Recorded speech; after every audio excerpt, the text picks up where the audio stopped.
Okay, my loves. I know there are a lot of you that are out there that are really wondering, how do I even set boundaries anymore? Maybe you didn't grow up with great boundaries. Maybe boundaries weren't really modeled well for you, or maybe you were told that you cannot have boundaries. Maybe you're tired of being gaslighted in your relationships, and you're tired of feeling crazy all the time and guilty for trying to make a difference in your life. If this is you, then I want you to come schedule a call with me. Let's chat about the Unashamed Image Program. The Unashamed Image Program is geared towards you specifically. I am going to be helping you in our next upcoming session of the Unashamed Image. I am personally going to train you how to not feel crazy when someone is gaslighting you, how to be able to stand your ground, to keep your boundaries intact, and to also see through the bull crap. I am also going to be teaching you how to set really confident boundaries that you can really rely on. And I'm going to help you communicate them in a way that really makes sense. Basically, I'm going to help you live a life free of shame and on your terms. If you are ready and you are done feeling all the shame and guilt for trying to set boundaries, if you are not willing to live another moment the way you are right now and in somebody else's shadow, then this is the time to schedule that call with me. It's completely free, no pressure, just love, just support. Go to www.erinandersonthetraumacoach.com. Scroll down the page to where it says, Let's Chat About Working Together. Click on that button and it'll take you to my booking page. If you're ready to live the unashamed life, schedule that call. Let's get you in the Unashamed Image Program, my loves. From my heart to your heart. Bye.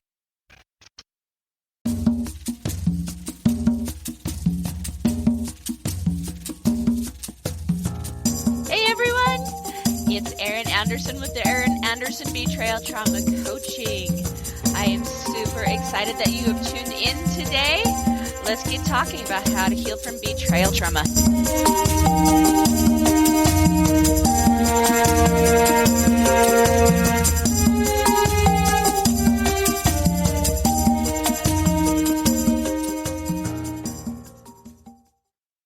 Welcome to the other side of the struggle.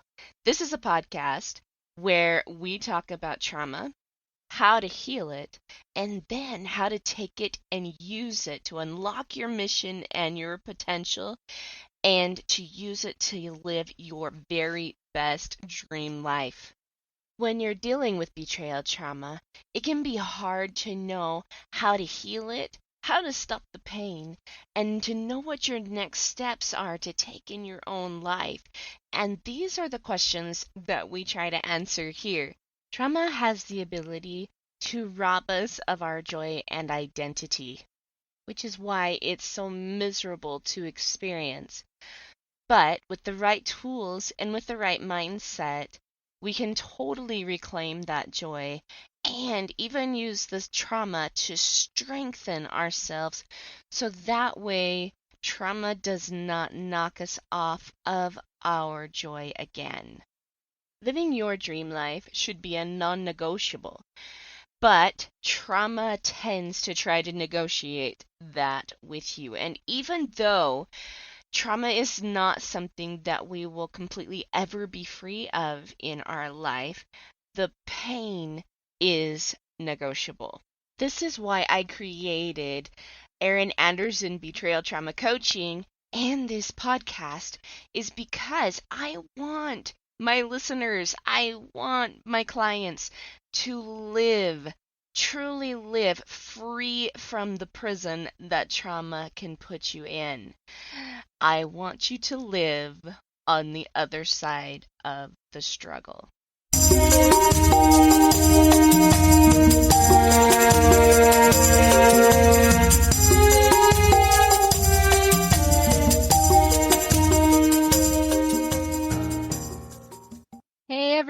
welcome back to another episode of The Other Side of the Struggle. This week is a little bit different. I'm actually being interviewed by my good friend, Bonnie Randall, about how to have some really difficult conversations with your husband and how to set some boundaries when we really are not sure how to even navigate boundaries. And so this was just a really, really great conversation to be having with Bonnie. I can't wait to share it with you guys. I hope you guys enjoyed as much as I do. Okay, welcome back to the Come Off Conqueror show, everybody. I'm your host, Bonnie, and joining me is a fan favorite, Erin Anderson, who's done a couple videos with us already. Welcome back, Erin. Thanks for having me, Bonnie. Erin is a betrayal trauma coach. If you have missed any of her episodes, the two previous we've done, I'll link to those below so you can listen. She is amazing, you guys. She is a wealth of knowledge of how to recover and heal from betrayal trauma. And when we say betrayal trauma, we're talking about any sort of betrayal, like addictions from your spouse or pornography or being cheated on, or maybe they spent all the money, whatever it is, like gambling addictions, you name it. If you have felt betrayed in some way or your trust has been lost in some way, she is the girl who knows how to fix that and how to help you heal from it. Thank you. I just learned that she also works with not just the one who feels betrayed, but the other person as well. So you get some marriage counseling in there as well. Erin, I brought you on, as you know, to kind of discuss a really sensitive topic for a lot of people in our group, in our community, and that is building boundaries and having difficult conversations. And you know this all too well, that people who have been betrayed or had their trust broken, it's really hard to then speak up and say what you feel you need to say. So Erin is the perfect person for us to bring on for that. This is also the topic for our monthly support group meeting, and she will be joining us for the support group meeting too. So we can do a Q&A during that. But we wanted to record kind of a quick introduction into the topic and her suggestions first, so that everybody could watch this video before we have our meeting, so that we could just dive right into everyone's questions and concerns and get some real life personalized help from our amazing coach. So without further ado, Erin, help us unpack why first do we, people who've been abused, traumatized, whatever, lost our trust, why is it so hard for us to then speak up? Well, honestly, I'd have to say because there's a lot of guilt and shame that come with relationships in general. You know, like if I'm going to backpedal this just a minute, we're told, in scripture and in church that one of our most important things is our relationships, right? But relationships often have with them a lot of trauma and a lot of baggage and a lot of stuff that everybody has to unpack, right? And when you're dealing with insecurities, when somebody like validates the insecurity, immediately you buy into that as truth, right? Instead of what is actually the truth. And the reason why, if we are getting into the subconscious level of this, it's because we know instinctively that the only person we can have any control over is ourselves. And so if we want a certain result, we try to find out how we can be responsible for that result, right? And so we're getting all of this feedback. And if we get all this negative feedback, then we can say, oh, I need to do this, I need to do this, and I need to do this, and I need to do this. Right? Yeah. So because we're getting this negative feedback and we're taking it on, we're believing it to be absolute truth, now we're trying to create some sort of a result with that. But that becomes really frustrating because we think we're acting on truth, but we're getting a completely different result than what we wanted. Yeah. And so we get confused, and that causes us to completely shut down. And we don't want to speak something that's either going to harm us or harm our spouse because we're, again, taking on too much of the situation. We're taking it all on our shoulders.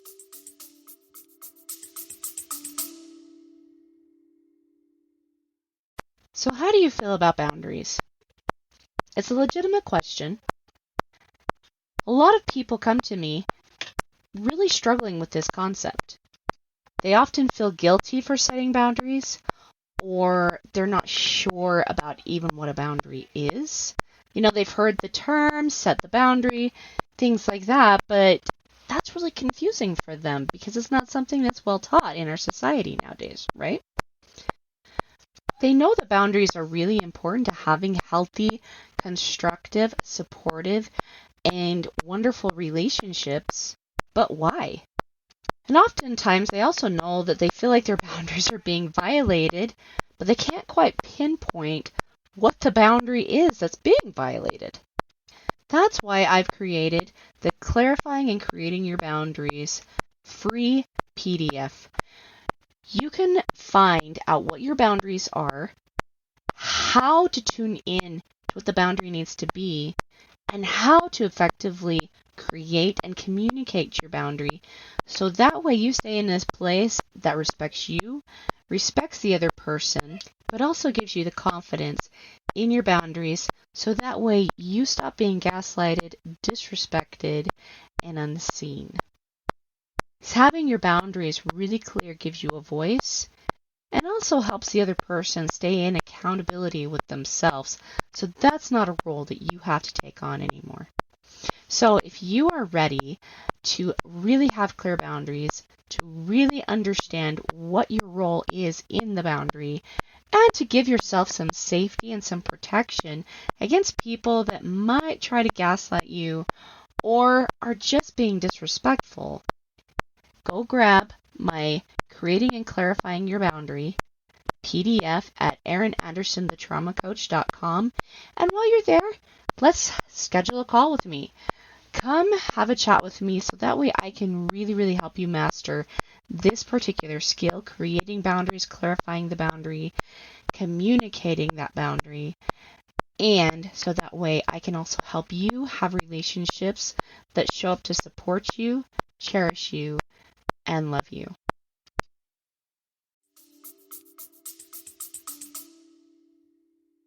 So let me make sure I'm understanding you. So because we have been wounded in the past, we have guilt and shame and maybe a false paradigm to pull from. So like false truths. So if something comes up that we need to talk about, we use that past experience to tell us this is an unsafe situation and this is not going to go well. Is that kind of like what you're saying? Yeah, I thank you for bringing that up because you're dealing with two opposing forces here, self-preservation and everyone else preservation. Yeah. Right? Mm-hmm. Right? And that's what I'm saying, trying to take everything on yourself, right? And we also don't want to be like so deeply into self-preservation because we don't want to come off self-centered and like prideful and a jerk and all of these things. And so then we get into that, preserving everybody else's ego. And this is like what I call, the throw yourself under the bus syndrome. Mm-hmm. Right? Yeah. Mm-hmm. That's what ends up happening. And this is why we silence ourselves, is because to us, it's a lot easier to throw ourselves under the bus than someone else, right? We don't want to throw anybody else under the bus. That would be like a major self-betrayal. Yeah. people don't behave above what they believe about themselves, right? So somewhere we believe we're a kind human being. But I think we get what kindness is wrong. Because nothing is kind for either party by allowing yourself to be the bus mechanic. Yeah. Yeah. No, you're right. Like it's enabling the bad behavior is not kind to you or to the person you're enabling, right? Mm-mm. It also makes me think of like another motivation is what if I'm wrong? What if my perception of the situation is wrong? Like Mm-hmm. if we've been gaslighted in the past where we've been told we're wrong a lot, right? And even though it is reality, eventually, if you're told you're wrong enough, you start to doubt reality, right? Yeah. Oh, yeah. And so, like, sometimes there's this, well, what if, like, my perception of this is not actually accurate? I know I fall into that category a lot where I'm like, it's not just about being kind and I want to, like, keep status quo and not anger the other person or rock the boat, right? I definitely have some, like, don't rock the boat personality traits in there. I hate contention. That stems from childhood stuff. I know so many people in our community can understand that feeling. Same here. And then there's the, but what if I'm also wrong? Like, I don't want to rock the boat. And I partly don't want to rock the boat because it's like, is it worth rocking the boat if I'm not right? You know, like, so if we go Mm-hmm. deeper, it's not just about being kind, but it's also there's a flaw in me and a flaw in my thinking somewhere. There's got to be. Like, I can't be totally correct. Does that make sense? Yeah, it totally does. So I want to address that in two ways, like the rock the boat and then like, what if I'm wrong, right? So first and foremost, have you ever met an angry person? No, never. I'm never angry either. So no. So consider like their actions and like they're big and they're like all over the place. If you're in a boat with someone who's angry, who's rocking the boat? The angry person, not me. Yeah. Yeah, that's a good point. Right. Yeah. Who's Okay. actually rocking the boat? Yeah, you're actually not the one rocking that boat. You're just stating the truth, and people can or cannot handle that. That's the way that lands, right? Uh, But by stating your perception and somebody else getting triggered because of that perception, okay, that's not you rocking the boat. You're simply looking for truth. This is where we get to dial it down to our intentions for a second. Are you stating what you're thinking to make that person mad? No, absolutely not. You're stating what you're thinking because this is your perception, and you would like to hear their perception from a truth perspective. So that way you guys can come to a similar perception and you can move together forward as a whole in a wonderful relationship. So really what's happening is this person, and no judgment. Everybody's been angry. Everybody's like, I threw a metal chair at my husband's head one day, okay? I definitely was the one that rocked the boat that day oh my gosh. and Did created it a hit hole him? in the wall. No, he ducked. Oh. So I get it. I get it. That's why, like, there's no judgment, none Mhm. whatsoever. But I was the one rocking that boat. We can Mhm. recognize that it's the angry people that are the ones rocking the boat, not the truth seekers. We now, like, if something comes up in my life or one of my relationships that does put me off in a sense, right? Or triggers me in some way, instead of immediately reacting to it, I immediately go to, okay, well, I'm feeling triggered. What are my thoughts about this? Right? Mhm. Because from there, we can start to access what is really, really true. Mhm. See, emotions are fabulous, fabulous gauges. If we're getting angry about something, or if we're feeling guilty, if we're feeling shame, if we're feeling really anything, and we check into what the thoughts are that are creating that, oftentimes we're going to find a lie. Yeah, false belief or some sort. Yes. Okay. So, for example, checking into the different ways that these two statements sound, right? I am not lovable. I'm worthless. Nobody is ever going to care about me. It's like there's no point to my life, right? Those were some of my thoughts. And I didn't understand, the correlation between thoughts and emotions at that point. But it made me feel so low. Right. When I understood this piece, that's calling God a liar. Because I do believe that I am his child. I do believe that he created me, and I do believe he creates miracles and perfection. So comparing the previous belief that I'm not good enough, I'm not worthy, I'm not deserving, nobody will love me, to, well, if God created me, I'm a miracle, and I'm already perfect. Do you feel the difference in the emotion? Yeah. How do you, and you have to reconcile those, right? Like decide which one's real. Yeah. And so this is why we get to go back to our foundational truths, right? It's important to understand your understanding of God, right? To me, when I had that previous belief, right, the one that made me feel low, I believed I had this long distance relationship with him, right? That he created me and he left, and I was abandoned by him. And, once in a while he might look my direction and say, "Oh, yeah, I forgot about you," right?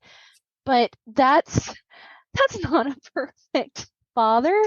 That's not a perfect father. And he wants to be perfect for us, specifically, uniquely for us. And he wants to meet every child's needs and desires and wants perfectly. Well, then my perception had to be wrong. There's no way it could be right. Yeah. However, if I'm believing that I am his daughter, then that means I also have characteristics, his favorite characteristics about himself and his wife. And that's what created me. Yeah. And he bestowed those upon you. Yes. And that's what I'm created from. Yeah. No, I am love. Therefore, I am kind of a superhero, right? There's no, it's truly, and there's no pride in that sentence, right? There's no pride. That's like true humility. The most humbling thing I've ever experienced in my life was understanding myself to that perspective. Yeah. People don't behave above what they believe about themselves. So what if we try on the God goggles for a moment and apply that perspective to ourselves? What would we see? What would change? What would shift?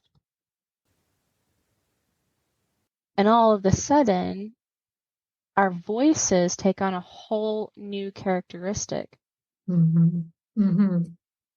So, are you saying that the ability to speak up is rooted in our foundational belief of who we are eternally and intrinsically? That's powerful. And I don't think I've ever really thought about it that way. I've thought about that is the foundation of our self-worth and this foundation of self-confidence and, achieving success and goals and all these other things. But I've never really thought of it as it's also the foundation of setting healthy boundaries and speaking and using, and what's the word? Setting, when you speak up, you set boundaries, right? Like that's a part of it. And it's also speaking your truth. That's what I was looking for, was speaking our truth and speaking what we really feel. And it's not just about boundaries, but speaking what's inside of us. And if we have the confidence of, I am divine and I'm a part of God, He made me, therefore He didn't make any mistakes. If we see that within ourselves, then we have the ability to speak kindly in a charitable and kind way, that we can speak our truth without being angry and rocking the boat, without throwing chairs. Mm-hmm. I'm going to use that from forever now. Throwing chairs. Just don't do I have my it. own Just don't do things it. that I like to do. So don't worry. I throw words. I throw names. So, chairs or names, both are damaging. So, Yes. neither one's really all that productive. No. And I love that you said God goggles. If we put on the God goggles, what would we see? So help me. Let's transition then into, if you're ready to, transition into some practical application. How do we apply that knowledge now of who we are and believing that into practice? Yeah, totally. So, I'm actually, I talk about this in my program, The Unashamed Image, right? Where a lot of women come to me and they're like, I'm so tired of being gaslighted. I need to set boundaries, but I'm not sure how. I want to create a life for myself and my kids and a family, but we've got all of this turmoil happening, right? So how do I deal with all of this? And it comes back down to this one principle we've been talking about, right? That when we have confidence in ourselves, it's nearly impossible for somebody to come and gaslight you because you're so confident in your ability to understand and recognize truth, right?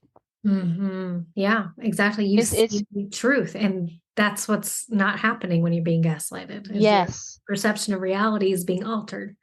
exactly. And so it's really hard for somebody to come and change your perception of reality until they come to you with actual truth, something that you can understand, right? Yeah. But they're not sitting there triggering the guilt and the shame because it's just not really a thing, Yeah. right? When we realize we're wrong, we can take ownership of that, forgive ourselves, change course.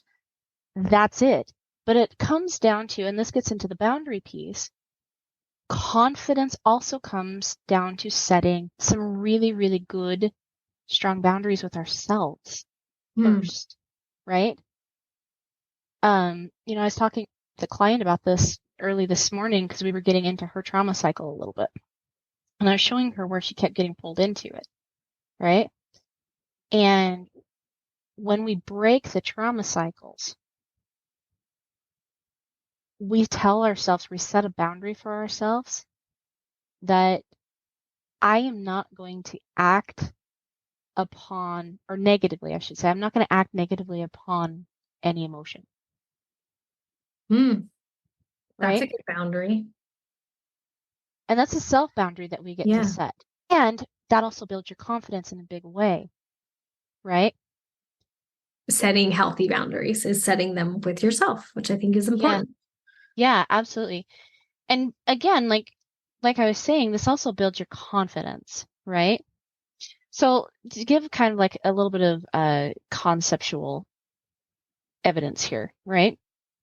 A few years ago, um, I had a neighbor and she was just a lovely, lovely soul. But uh, I had had a miscarriage a couple of days before this incident, and then 2 days later, my dog got out in the road and got hit and killed. And when I went out to scoop my poor dog out of the street and go bury her, and here I am, I've just had a miscarriage, lost lots of blood, right? instead of coming out to help me, she came out to judge me. And she yelled at me and told me what a horrible person I was, how I shouldn't have kids, that I shouldn't have animals, like I should just go to hell, and like all of these things, and so mean. And I'm like, whoa, like where's all of this coming from, right? And of course, after I got my dog buried and I felt all this anger, towards how she had treated me, because there's no call for that, right? Totally uncalled for. I went inside and I was like, oh, I'm gonna go bake her some brownies and put dog poop in. I considered that. I did. I didn't do it. I definitely didn't do it. But I considered, like, to myself that boundary, like, I don't want to act negatively from any emotion. So what is the right thing to do here? And it was immediately, yeah, bake her something. Don't put dog poop in it, but bake her something and take him over to her and just tell her you forgive her. How'd that go? Oh, she yelled at me a little bit more, but I just kept reiterating, it's okay. I love you and I forgive you. It's okay. I love you and I forgive you. She tried to hand the bread back and I was like, no, it's fine. You can have it. No expectations, no judgment, no anger, no hate, none of that. It's not even a thing.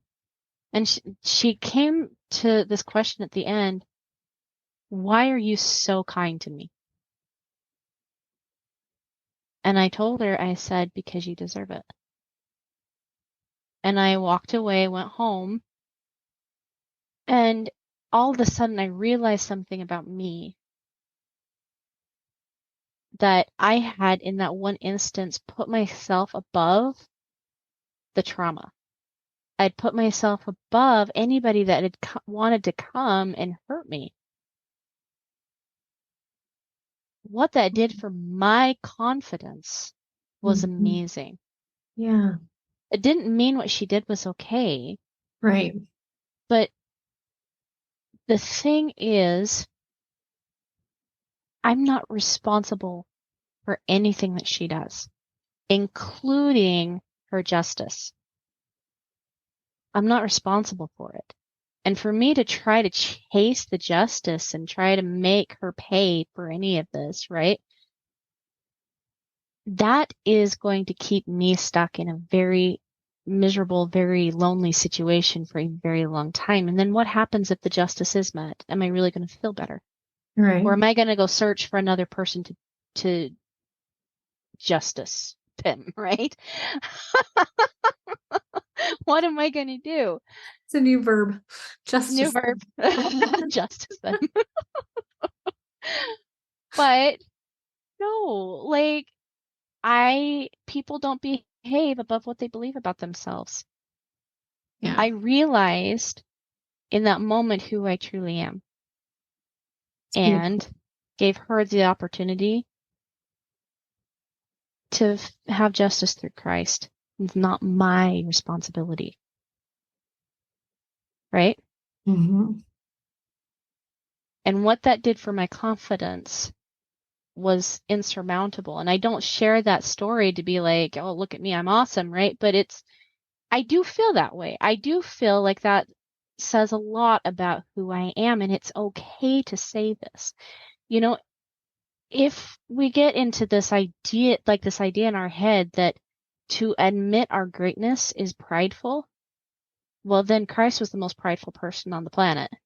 Yeah. Because he himself, if you read the book of Matthew, talks about, I am greater than David. I am greater than Moses. I am greater than this temple. I am the greatest of all. He says that. And yet he's the most humble, most loving, most wonderful person. And, going back to this kindness, Christ was also the most kind person, yet he told a Pharisee to their face that they're hypocrites. Right. But it wasn't because he was trying to hurt them. Right. Sometimes the truth does cut, but the reason why is because we've had a festering wound there the entire time. Truth will lance that, let it drain, and then truth will also come back in and heal it. When we dedicate ourselves to truth, sometimes that is going to be just a bit of a prick, but 99% of the time we're going to find who we are in that, and that's a person you can be proud of. Yeah. So to recap, understanding who we are, foundational. Stating our personal boundaries, of not acting on negative emotions, and using our understanding of who we are will help us create other boundaries. Yeah. Because when you create a boundary for yourself that you live by, all of a sudden you can also hold those boundaries for other people. A hypocrite is someone who creates boundaries for everyone else that they themselves are not willing to live by. And this is why it's really, really important to set them for yourself first, live them, and then all of a sudden you have actually a roadmap, a path of things that you yourself are living by. And when you state the boundary, you are inviting other people with similar boundaries and similar beliefs into your space. Boundaries are not about keeping other people out or telling other people what to do or creating all of these consequences for people, even though sometimes natural consequences do follow from a boundary. They are calling to people that have similar beliefs, similar practices, or people that really are ready to buy in to the truth. And that is what healthy relationships are built on. And that's why boundaries are so powerful. That's an interesting way to look at it. I don't think I've ever looked at it that way, that a boundary is inviting other people into your space that have truth. But it's true. Totally true. I've just never considered it from that foundational, like that basic principle. That's really interesting. So let's talk about, in the meantime, while you're working on your trauma, right? And you're working on your self-esteem and your confidence, and you're working on building all of that, how do you uphold those boundaries with other people? So this is what I call the 5-step thought process. Okay. Okay. So you've got your circumstance. Now, this is the piece that you can prove in a court of law. So my husband's been looking at pornography, right? I can prove it. It sits there on his phone. I have seen it. Or, my husband has been really angry and moody lately, and he's been speaking in really not nice ways. Those are things that you can definitely prove in a court of law. Okay? But your thoughts about the matter, we tend to think are the same thing. Right. Our It's perceptions. not. Our perceptions, we need to get really clear with what the perception is, right? And what we think about it. Doesn't necessarily make it true, doesn't necessarily make it not true, but we do need to understand the perception. We can understand that perception by understanding what our feeling is. So we've got circumstance, thoughts, feelings, right? And the feelings are there to get our attention to something, right? And they're good at getting our attention. The fourth piece here is our actions. Oftentimes we're acting off of the emotion and not off of our perception. That makes sense? No. And so, like, the day I threw the chair at my husband, right? I was acting off of the anger, not what I really thought about the situation. Okay. I just had all of this anger inside of me, and so my immediate action was to chuck a metal chair at his head. The result was a hole in the wall and a few $100 to fix it, right? Wasn't a smart move. Definitely was not smart. And the cycle kind of continued where I felt all the shame and guilt, and now I don't know if I dare trust myself with boundaries. And all those things. It broke my self-trust when that happened.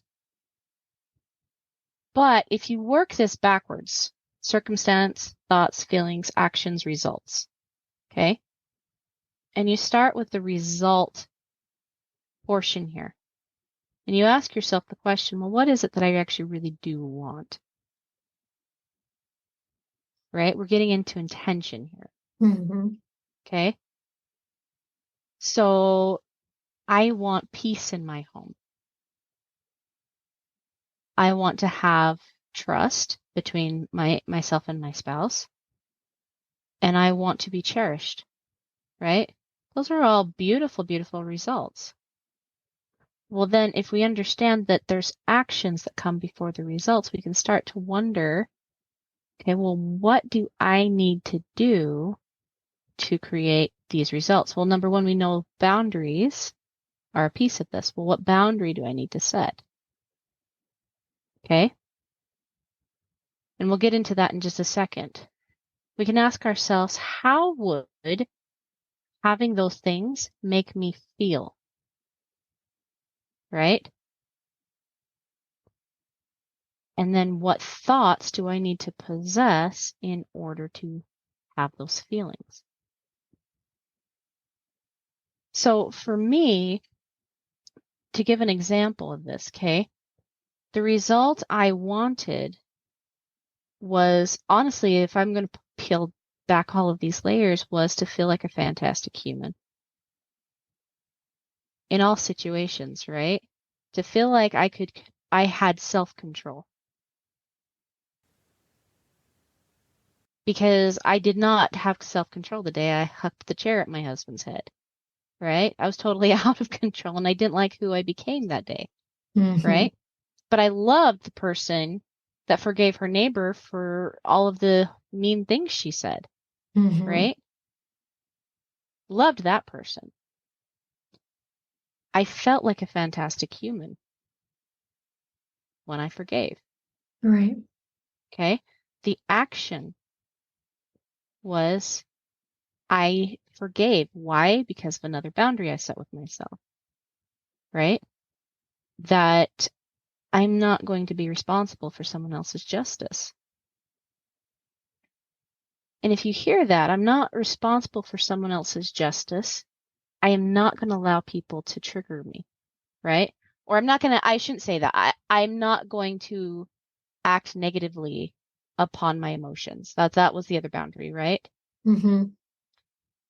Well, when we state those boundaries, we're also stating a truth. Boundaries are built off of truth, Right. right? And so, for an example, say, because this is something I see a lot of.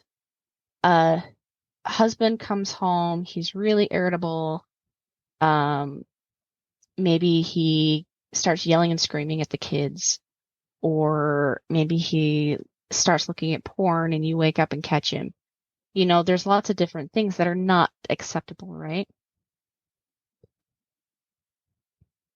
But we can set a boundary here by saying something along the lines of, I'm going to stop you for a second. How do you feel right now? Do you feel good about your actions? Do you feel good about who you are right now? Does this make you proud of yourself? Obviously, the answer is going to be no. Well, what would? The idea, when we can start setting boundaries for ourselves, it starts changing the way we think, right? About ourselves. And when we can start understanding that thought process, we can guide other people to a similar thought process.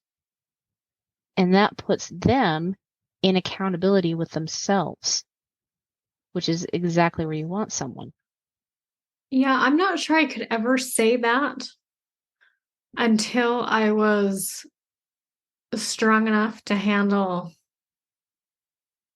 the backlash. Like if I were to say that to my spouse or anyone, I can see them thinking that that was so self-righteous and yelling and making it worse. So how do you how do you say that in such a way that like it's a loving reproof and not, I mean, I guess you can't really, I don't know, you can't control Well, how they react to you. no, you can't, but you can say something. That's an interesting perspective. Thank you so much for sharing. I hope that makes you happy. Right? And again, that's setting the boundary that I'm not going to get pulled into their perspective. Yeah. Right? Because they're not showing me any tangible proof that they're right. And I can't tell you how many times that boundary alone works very well with someone that is being completely and utterly in their own head. Yeah. Right? So I had someone a few months ago that somebody really close to me, and we were texting and they got really upset, right? Because I simply shared truth with them.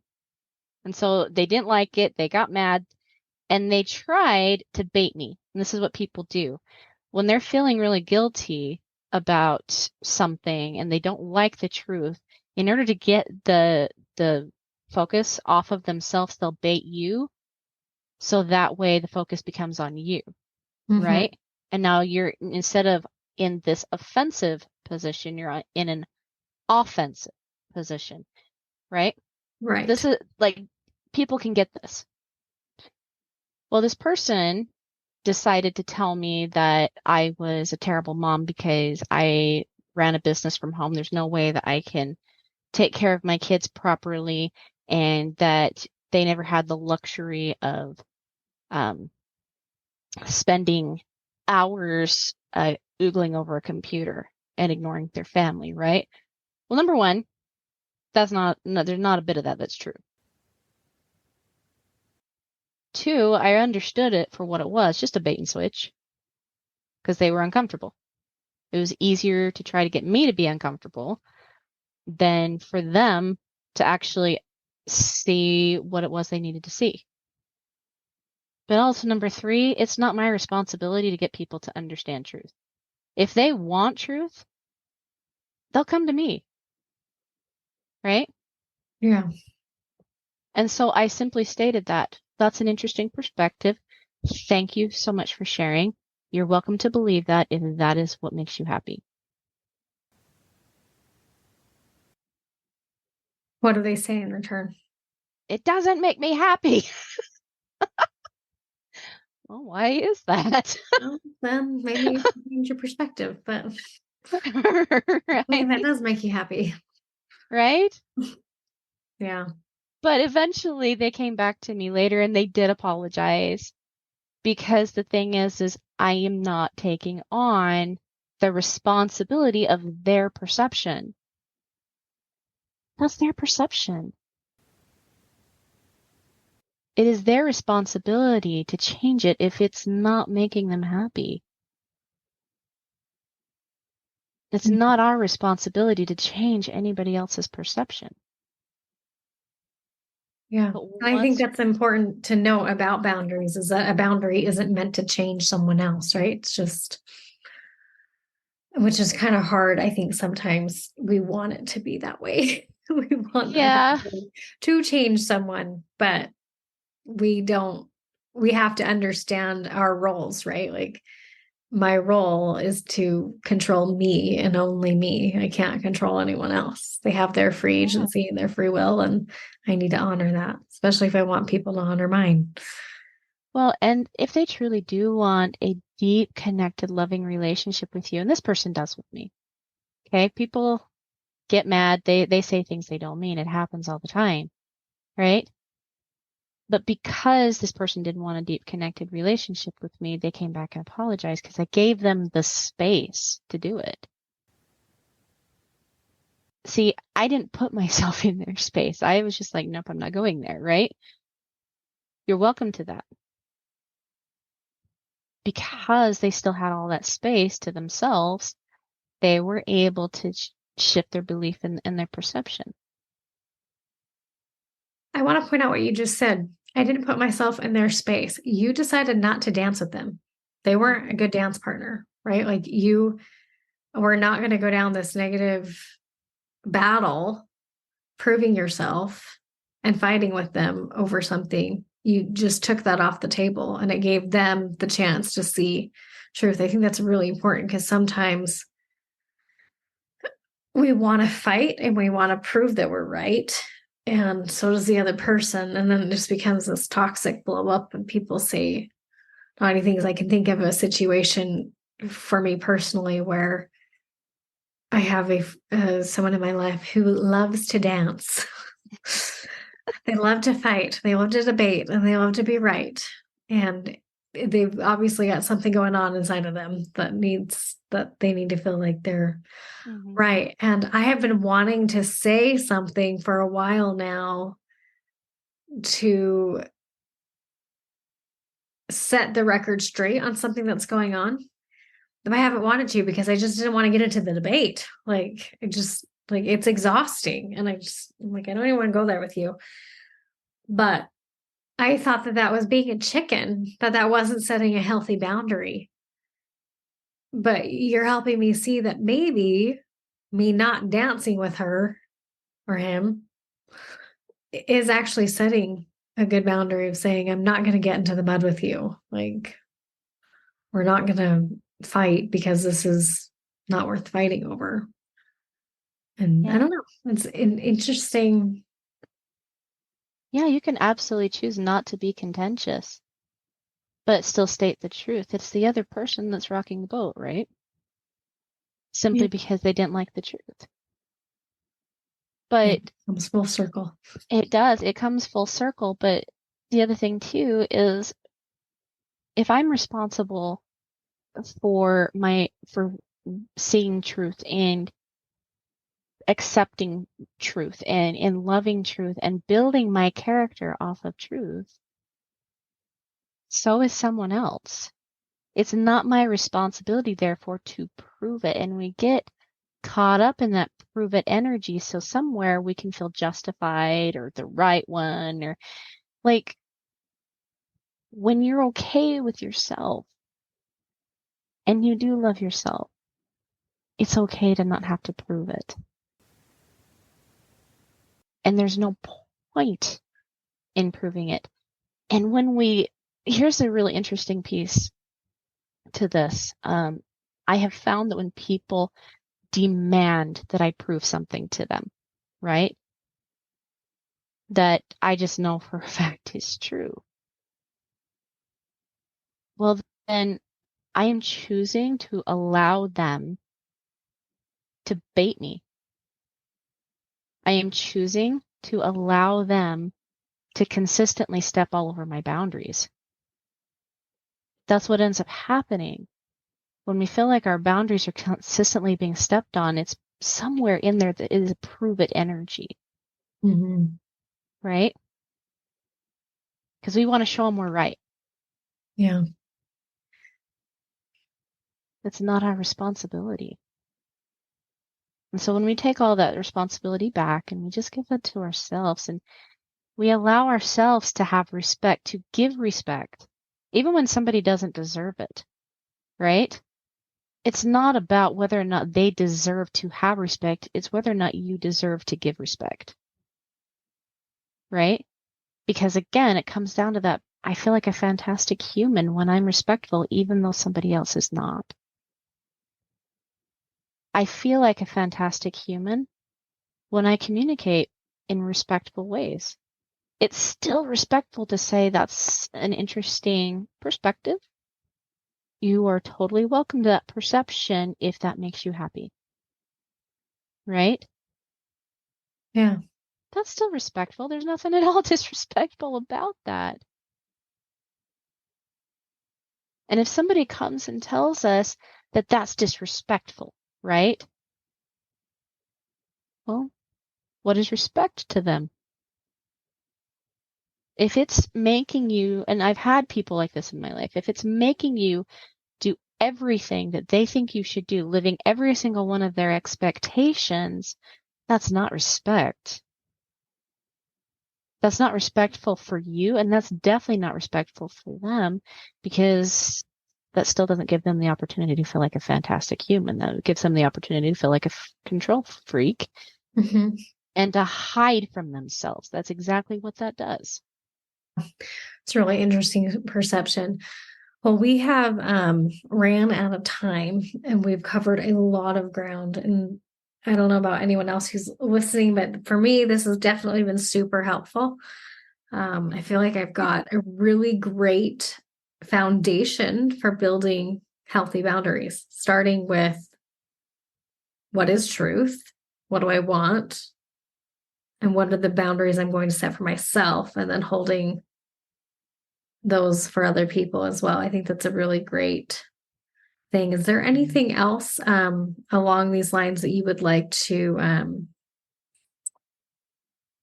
say before I let you go? You've spent so much time with us. I really appreciate it.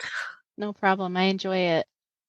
Number one, I have had people come to me, that feel like what I say is kind of harsh, right? Because these are some pretty solid truths, and sometimes these truths definitely do cut, right? And just know that that's definitely not the intention behind these, that once we can start peeling back layers and understanding human behavior and our own behavior and our own thinking, we can start to shift, to grow, to change, as long as we're willing to first and foremost accept ourselves, good, bad, ugly, morning breath, you name it. When we can accept all of the flaws, because let me tell you something, and this is going to get me a little emotional. I have 6 kids. They're not perfect, but man, do I love their imperfections.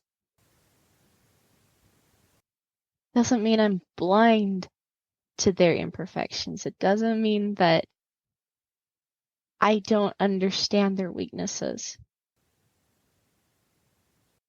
But love is not conditional. No part of it is ever conditional. My love is so powerful for my own children. So when we accept truth, because the truth of my matter is my kids are magnificent. They're awesome. They are the best. And if we apply that perception to ourselves, love becomes unconditional. True love is unconditional. And when you give that to yourself, any trigger, any trauma, anything that comes your way, if you're giving yourself daily, minute by minute deposits of love, anything that comes your way, that love is sufficient enough to cover the costs. So if my message is in any way offensive to someone, because sometimes those truths are pretty sharp, I get that. Truly, my intention is not to hurt you, but to give you a perspective where you fall completely head over heels in love with yourself because God loves you that way.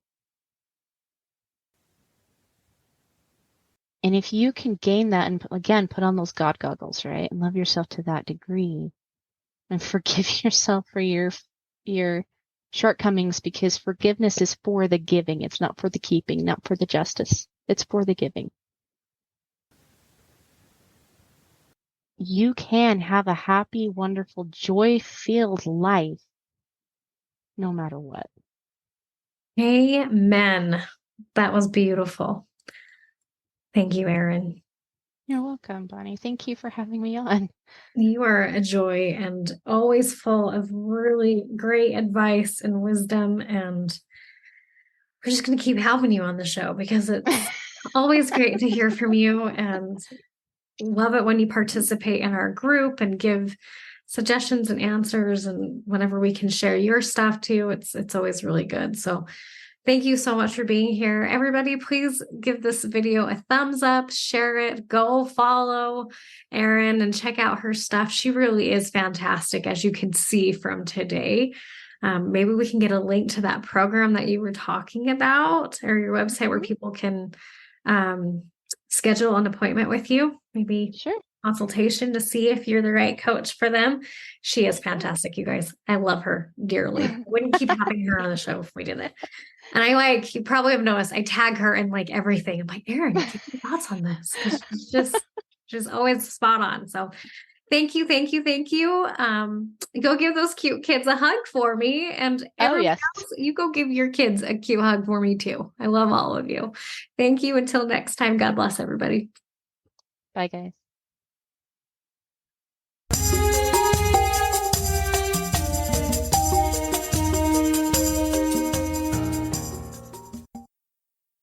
Okay, so I've got a question for you. Have you joined my free Facebook group or Instagram page yet?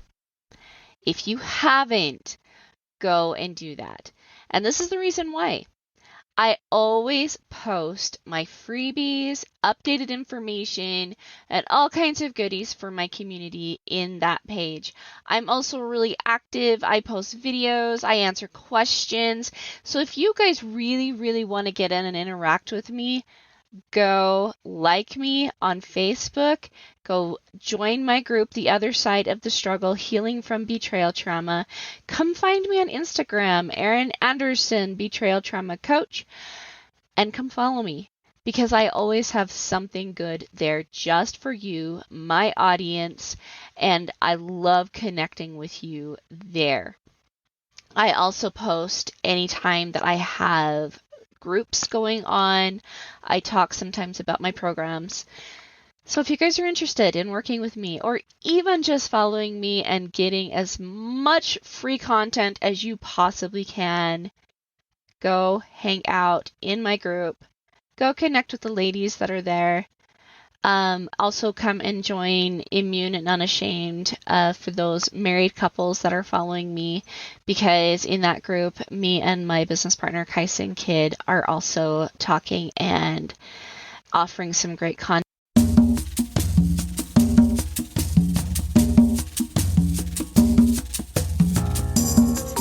Hey guys, thanks so much for hanging out with me today and listening in on this podcasting episode. Don't forget to tune in next week. It's gonna